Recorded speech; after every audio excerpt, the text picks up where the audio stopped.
दिल को छू लेने वाली सच्ची कहानी। मैं एक दुकान में कुछ खरीदारी कर रहा था। तभी मैंने उस दुकान के दुकानदार को एक 5 से 6 साल के लड़के से बात करते हुए देखा। दुकानदार बोला, माफ करना बेटा, लेकिन इस गुड़िया को खरीदने के लिए तुम्हारे पास पर्याप्त पैसे नहीं है। फिर उस छोटे से लड़के ने मेरी ओर मुड़कर मुझसे पूछा, अंकल, क्या आपको भी यही लगता है कि मेरे पास पूरे पैसे नहीं हैं? मैंने उसके पैसे गिने और उससे कहा, हाँ बेटा, यह सच है कि तुम्हारे पास इस गुड़िया को खरीदने के लिए पूरे पैसे नहीं हैं। वह नन्हा सा लड़का अभी भी अपने हाथों में गुड़िया थामे हुए खड़ा था। मुझसे रहा नहीं गया। इसके बाद मैंने उसके पास जाकर उससे पूछा कि यह गुड़िया वह किसे देना चाहता है। इस पर उसने उत्तर दिया कि यह वो गुड़िया है जो उसकी बहन को बहुत प्यारी है और वह इसे उसके जन्मदिन के लिए उपहार में देना चाहता है। यह गुड़िया पहले मुझे मेरी मम्मी को देना है, जो कि बाद में जाकर मेरी बहन को दे देंगी। यह कहते कहते उसकी आंखें नम हो आई थी। मेरी बहन भगवान के पास गई है और मेरे पापा कहते हैं कि मेरी मम्मी भी जल्दी भगवान से मिलने जाने वाली है। तो मैंने सोचा कि क्यों ना वो इस गुड़िया को अपने साथ ले जाकर मेरी बहन को दे दे। मेरा दिल धक सा रह गया था। उसने ये सारी बातें एक सांस में ही कह डाली और मेरी ओर देखकर बोला, मैंने पापा से कह दिया है कि मम्मी से कहना कि वो अभी ना जाए, वो मेरा दुकान से लौटने तक का इंतजार करे। फिर उसने मुझे एक बहुत प्यारा सा फोटो दिखाया जिसमें वह खिलखिलाकर हंस रहा था।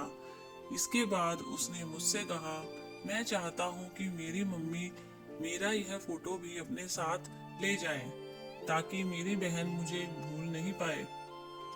मैं अपनी मम्मी से बहुत प्यार करता हूँ और मुझे नहीं लगता कि वो मुझे ऐसे छोड़ के चली जाएंगी। पर पापा कहते हैं कि उन्हें मेरी छोटी बहन के साथ रहने के लिए जाना ही पड़ेगा। इसके बाद फिर से उसने उस गुड़िया को गमगीन आंखों से खामोशी से देखा। मत जल्दी से अपने पर्स तक पहुंचे और मैंने उससे कहा, चलो एक बार और गिनती करके देखते हैं कि तुम्हारे पास गुड़िया के लिए पर्याप्त पैसे हैं या नहीं।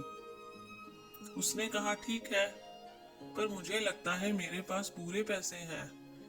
इसके बाद मैंने उससे नजरें बचाकर कुछ पैसे उसमें जोड़ दिए और फिर हमने उन्हें गिनना शुरू किया।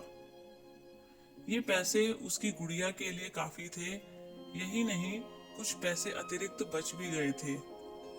नन्हे से लड़के ने कहा, भगवान का लाख लाख शुक्र है मुझे इतने सारे पैसे देने के लिए। फिर उसने मेरी ओर देखकर कहा कि मैंने कल रात सोने से पहले भगवान से प्रार्थना की थी कि मुझे इस गुड़िया को खरीदने के लिए पैसे दे देना ताकि मम्मी इसे मेरी बहन को दे सके। और भगवान ने मेरी बात सुन ली। इसके अलावा मुझे मम्मी के लिए एक सफेद गुलाब खरीदने के लिए भी पैसे चाहिए थे, पर मैं भगवान से इतने ज्यादा पैसे मांगने की हिम्मत नहीं कर पाया था। पर भगवान ने तो मुझे इतने पैसे दिए हैं कि अब मैं गुड़िया के साथ एक सफेद गुलाब भी खरीद सकता हूँ। मुझे गुलाब बहुत पसंद है। फिर हम वहां से निकल गए। मैं अपने दिमाग से उस छोटे से लड़के को निकाल नहीं पा रहा था। फिर मुझे 2 दिन पहले स्थानीय समाचार पत्र में छपी एक घटना याद आ गई, जिसमें एक शराबी ट्रक ड्राइवर के बारे में लिखा था, जिसने नशे की हालत में मोबाइल फोन पर बात करते हुए एक कार चालक महिला की कार को टक्कर मार दी थी, जिसमें उसकी 3 साल की बेटी की घटना स्थल पर ही मृत्यु हो गई थी और वह महिला कोमा में चली गई थी। अब एक महत्वपूर्ण निर्णय उस परिवार को ये लेना था कि उस महिला को जीवन रक्षक मशीन में बनाए रखना है अथवा नहीं, क्योंकि वह कोमा से बाहर आकर स्वस्थ हो सकने की अवस्था में नहीं थी। क्या वह परिवार इसी छोटे लड़के का ही था? मेरा मन रोम रोम कांप उठा। मेरी उस नन्हे लड़के के साथ हुई मुलाकात के 2 दिनों बाद मैंने अखबार में पढ़ा कि उस महिला को बचाया नहीं जा सका। मैं अपने आप को रोक नहीं सका और अखबार में दिए पते पर जा पहुंचा, जहां उस महिला को अंतिम दर्शन के लिए रखा गया था। वह महिला श्वेत धवल कपड़ों में थी, अपने हाथ में एक सफेद गुलाब और उस छोटे से लड़के को लिए हुए, और उसके सीने पर रखी हुई वही गुड़िया। मेरी आंखें नम हो गई।